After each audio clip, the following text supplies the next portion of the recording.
পুতুল নাচ এটা কিন্তু আমাদের অনেক পুরনো ঐতিহ্য, কিন্তু এখন দেখাই যায় না। যাত্রাপালা, পুতুল নাচ এগুলো সেই আগে ছোটবেলার দিকে মানে দাদু ঠাকুমার মুখে শুনেছি, আর আমরা দু একবার হয়তো দেখেছি খুব ছোটবেলায়, সেটা আবছা আবছা মনে আছে। কিন্তু দেখো, রাসের মেলায় গিয়ে সেই পুতুল নাচ আবার দেখতে পেলাম, কি যে খুশি হয়েছিলাম।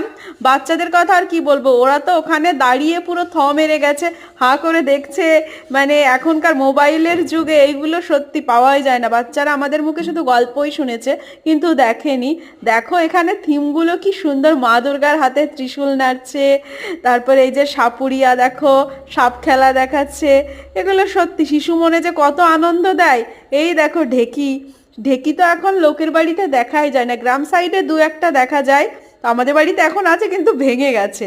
দেখো পুতুল নাচ কেমন লাগলো তোমাদের, কমেন্ট করে কিন্তু জানিও। এই দেখো এখানে মাটির জিনিস তৈরি হচ্ছে।